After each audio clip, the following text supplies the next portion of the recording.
La tâche en hygiène et salubrité, c'est pas mal de désinfecter les lieux des chambres, les postes des infirmiers, faire de la vadrouille, le lavage de plancher.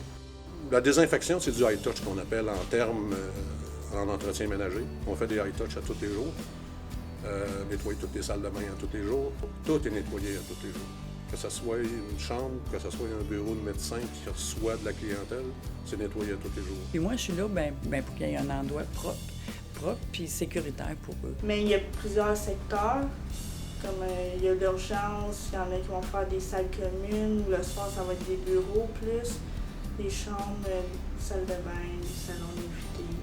Le rôle du préposé en hygiène et salubrité, c'est un peu la fondation de toute la roue du système de santé. Dans le fond, si notre personnel n'effectue pas la désinfection de manière efficace, mais aussi avec toutes les bonnes techniques et les bons produits, puisqu'on a plusieurs clients qui sont vulnérables, qui viennent dans nos établissements, ça peut mettre en péril leur santé. Pour un préposé en hygiène et salubrité, les qualités requises seraient, d'une certaine façon, ça se rapprocherait de nos quatre valeurs organisationnelles qui seraient l'excellence, donc le professionnalisme, l'engagement, la bienveillance, puis la collaboration ou le partenariat en tant que tel, parce qu'on travaille avec différents corps de métier. Le savoir-faire, ça, on l'apprend, c'est certain, mais on doit avoir un souci du détail parce que, dans le fin fond, nos gens s'attaquent à des micro-organismes, donc des choses qu'on ne voit pas, donc ils doivent être attentifs. Lui, parce que c'est un minutieux. Il aime frotter, il aime interagir avec les gens.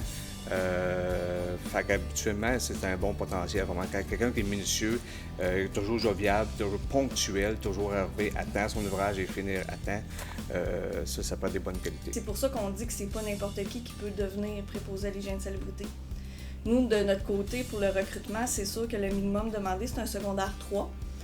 Par contre, il faut avoir des qualités essentielles. Donc, c'est sûr qu'il faut avoir une orientation vers la clientèle. Donc, il faut être capable d'offrir un service client qui soit fait de bienveillance, avec respect. Puis, il faut être capable d'être confronté à la maladie. On voit des choses qui ne sont pas faciles à tous les jours dans nos milieux. Le processus d'embauche est particulièrement accompagné du début à la fin.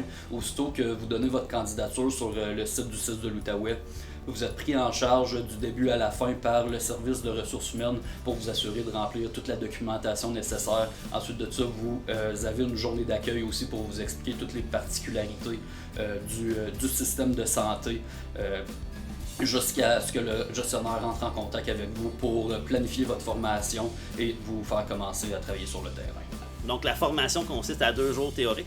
On a un PowerPoint avec toutes les normes, les spécificités, les produits auxquels on utilise pour que l'employé soit prêt à travailler. À la suite de quoi, il y a 2 journées qui sont des formations plus terrain. Donc, on apprend comment faire un départ, les séquences de travail, comment on se présente dans une chambre. À la suite de quoi, la personne, si elle travaille de jour, est prête à travailler. Mais si elle travaille de soir ou dans d'autres organisations ou dans d'autres établissements, je dirais un CHSLD ou ailleurs, bien là, il y a des orientations aussi qui se font pour que la personne puisse s'orienter dans l'établissement où elle veut aller travailler.